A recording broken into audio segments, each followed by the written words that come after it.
Right now, a massive heat dome is building over inland Australia, and if you live in Adelaide, Perth, or anywhere west of the Great Dividing Range, what is coming in the next 72 hours could push temperatures past 45 degrees Celsius. But here is the twist most people are not talking about.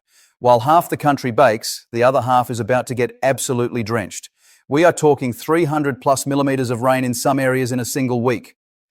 So which side of this weather divide are you on? Stay with me, because in the next 60 seconds I'm going to reveal which Australian city is about to cop the worst of it, and it is not the one you think.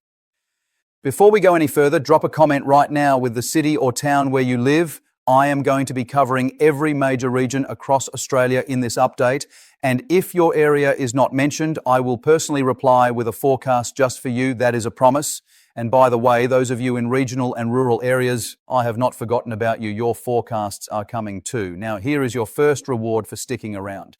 The city most at risk of a dangerous weather event this mid-February is not Darwin, it is not Brisbane. I will reveal it at the 5-minute mark, and trust me, it will shock you.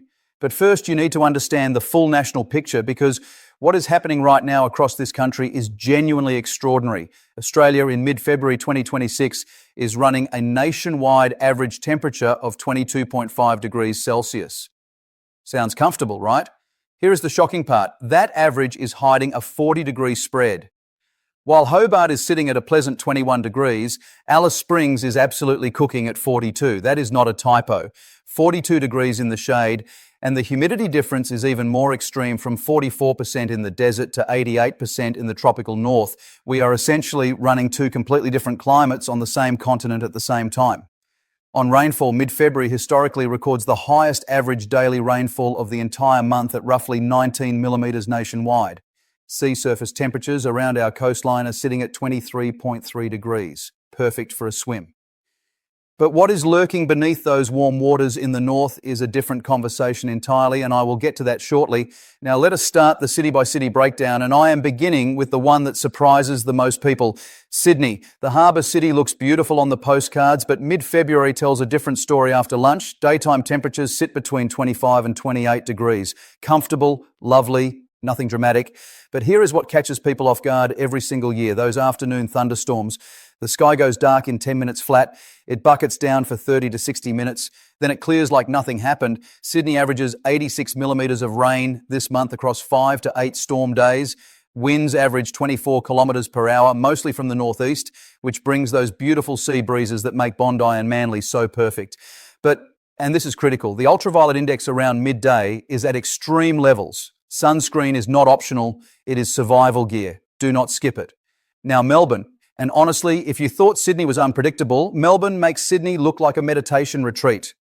This city earned its reputation for 4 seasons in one day, and mid-February is when it really shows off. Average temperatures range from 15 degrees overnight to 25 during the day. Cooler than Sydney, seems manageable. But here is the twist. Melbourne can rocket from 20 degrees to 40 degrees in a single morning when hot northerly winds blow down from the inland deserts. Then bang, a cold front barrels in from the Southern Ocean and temperatures nosedive below 20 in a matter of hours. 15 to 20 degree swings in one day. And the hailstorms. Melbourne gets summer hailstorms that can absolutely destroy your car in minutes. Only about 3 proper rain days for the month, but when those storms hit, they hit hard. Thunder, lightning, gusty winds and ice falling from the sky. Pack sunscreen and a jacket. You will need both before the day is done. Do not skip this next part, because Brisbane is where things get seriously intense. If Sydney is pleasant and Melbourne is chaotic, Brisbane in mid-February is a completely different beast. Daytime temperatures regularly hit 28 to 31 degrees. But it is not the heat that gets you. It is the humidity. 80% humidity makes 30 degrees feel like 38 to 40 on your skin. It hits you like a wall the moment you step outside. And the rain. 172 millimetres average for the month. More than 20 rain days out of 28. That means it rains almost every single day. This is the tail end of the tropical wet season, and monsoonal systems from the north are pushing enormous amounts of moisture down the Queensland coast. Sea temperature peaks at 27 degrees, the warmest all year. Gorgeous for swimming. But the wet season also brings stingers and sharks closer to shore, so always swim between the flags. Drink water constantly. The heat and humidity combination will drain you faster than you think. Now Adelaide. And this is where I need you to pay close attention because Adelaide has a secret that most weather updates completely ignore. On paper, Adelaide looks perfect. Daytime highs of 26 to 29 degrees, overnight lows of 17 to 19, only 18 millimetres of rain for the entire month, 6 rain days, and most of those are barely a drizzle. Clear blue skies, dry warm air, Mediterranean climate at its finest. It sounds like paradise. But here is the danger that nobody talks about enough. Adelaide sits on the doorstep of the inland deserts, and when a hot northerly pushes down, temperatures can rocket past 40 degrees in a matter of hours. These heat waves are short-lived but absolutely brutal, and they catch people off guard because the day before was so perfect. South Australia health issues emergency warnings when these events hit. If you are in Adelaide, keep one eye on the forecast at all times. Perth. Now, if Adelaide is dry, Perth makes Adelaide look like a rainforest. February is Perth's driest month of the entire year. Total rainfall, 9 millimetres across 2 rain days, 2 days of rain in the whole month. Perth in February is essentially a coastal desert paradise. Daytime temperatures sit between 30 and 35 degrees, jumping to 38 or even 40 when easterly winds drag hot air from the desert interior. But here is Perth's secret weapon, the legendary Fremantle Doctor. That beautiful cool sea breeze that rolls in off the Indian Ocean most afternoons between midday and 3 in the afternoon. It sweeps through the city and drops the temperature noticeably. If the morning heat is unbearable, just wait. The doctor will make a house call right on schedule. Cottesloe Beach, Scarborough, Rottnest Island, warm water, blazing sunshine, virtually no rain. Load up on SPF 50+ and drink water constantly. The dry heat makes you lose fluid without even realising it. Canberra, our national capital. And here is something most people do not realise. Canberra has the biggest temperature swings of any major Australian city, daytime highs of 28 to 32 degrees. But overnight, the mercury plunges to 12 to 15 degrees. That is a swing of 15 to 18 degrees in a single day. Mornings feel pleasantly cool. By lunchtime, you are in the full blast of summer. By evening, you are reaching for a jumper. Nearly 13 hours of daylight with sunrise at 6:49 and sunset at 7:42. Afternoon thunderstorms can pop up, but generally the weather is pleasant and perfect for exploring the galleries, museums and parklands. Now remember at the start, I promised to reveal which city faces the biggest weather risk this mid-February. We have reached the 5-minute mark, and here it is. It is Darwin. But not for the reason you think. Everyone expects Darwin to be hot and wet. That is not the surprise. The surprise is the scale of what is happening right now. February is the absolute peak of the tropical wet season. Temperatures consistently hit 32 to 36 degrees, humidity above 80%. The apparent temperature, what it actually feels like on your skin, reaches 42 to 45 degrees on the worst days. And nighttime offers almost no relief, with temperatures rarely dropping below 25 to 27 degrees.